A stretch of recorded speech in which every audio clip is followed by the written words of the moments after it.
Bonjour à toutes. Aujourd'hui, on va commencer une nouvelle partie de la géométrie, c'est le parallélisme.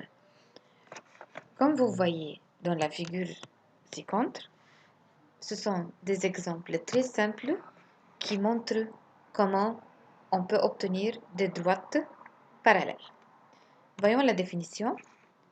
Si on a deux droites qui gardent la même distance et elles ne se rencontrent jamais, alors on dirait que ce sont deux droites parallèles et voilà comment on les note.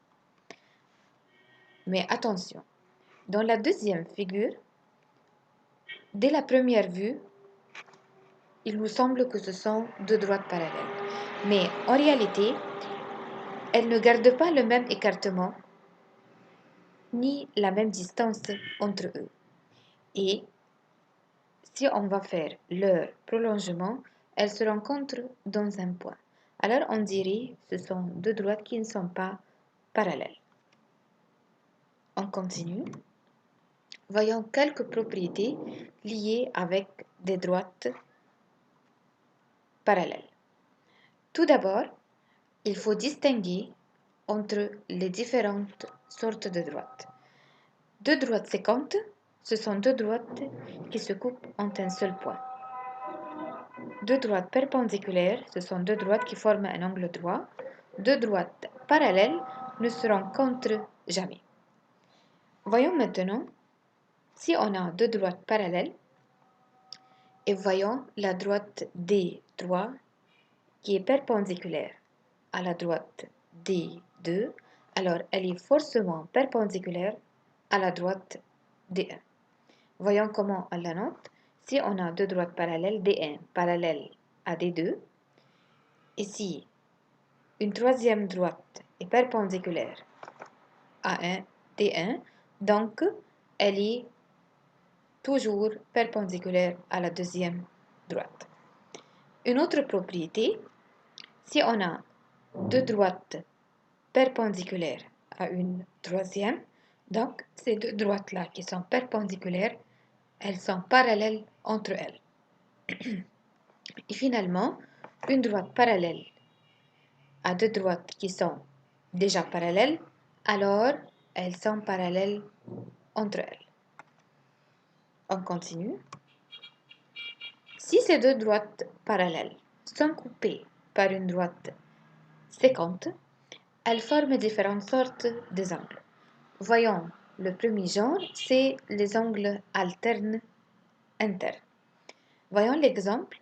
On a droite D1 qui est parallèle à la droite D'. Et voyons BA, c'est une droite sécante. On remarque que la mesure de l'angle A1 est égale aux mesures de l'angle B2. Et ils ont la forme de Z. Vous voyez? Et si on compare la mesure de l'angle A2 avec celle de l'angle B1, la voilà, elles prennent toujours la forme Z. Alors on dirait que ce sont des angles alternes internes qui sont à l'intérieur des deux droites alternes internes, mais l'un d'un côté et l'autre de l'autre côté de la droite, de la séquente.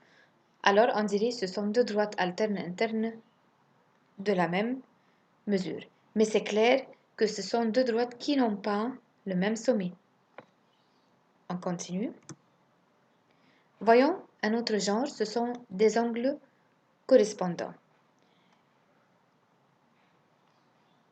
Voyons la figure, la droite D1 parallèle à la droite D' et une droite AB, on l'appelle une droite séquente, qui coupe ces deux droites parallèles.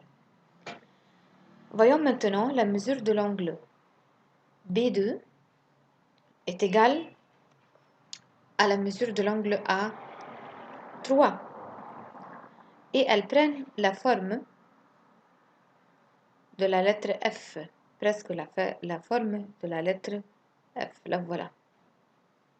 alors on dirait que ce sont deux angles correspondants. Une mesure est à l'intérieur des deux droites parallèles et l'autre mesure est à l'extérieur des deux droites parallèles. Bien sûr, il existe plusieurs angles correspondants entre deux droites parallèles. Voyons l'exemple. Mesure de l'angle 8 est égale aux mesures de l'angle 4. La mesure de l'angle 3 est égale aux mesures de l'angle 7. Voilà, il prend la forme F. Mesure de l'angle 2 est égale à celui de l'angle 6. Et mesure de l'angle 1 est égale aux mesures de l'angle 5. Alors, les angles correspondants ont la même mesure. Voyons un autre genre. Ce sont des angles intérieurs d'un même côté de la séquence, mais ils sont quoi? Ils sont supplémentaires. Ça veut dire leur somme est égale à 180 degrés.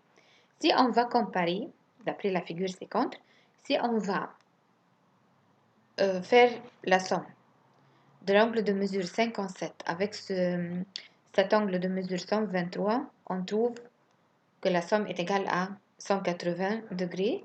Et voyons, elles prennent la forme U. Et en même temps, on a la mesure de l'angle 57, le voilà, avec l'angle dans l'autre côté de mesure 57. Ce sont deux angles alternes internes, ils prennent la forme de Z. Et dans l'autre côté de la séquence, on a toujours des angles intérieurs d'un même côté supplémentaires.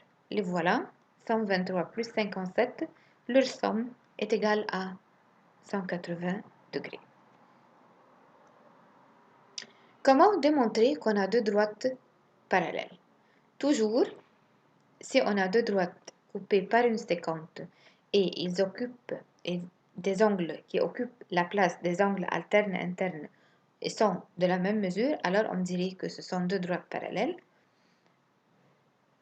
Ou bien, si on a des angles qui occupent la place des angles correspondants, sont de la même mesure, alors on dirait que ce sont deux droites parallèles. Et finalement, si on a des angles qui sont intérieurs et supplémentaires, alors on dirait que ce sont deux angles supplémentaires et les deux droites sont parallèles. Finalement, voici un petit résumé entre les différentes sortes de droites. Voyons, ça c'est une droite. Ce sont deux droites séquentes. Voyons, deux droites perpendiculaires. Les voilà. Et finalement, ça c'est un exemple de deux droites parallèles. On arrive à la fin de la leçon. J'espère que vous avez bien compris. Bon travail.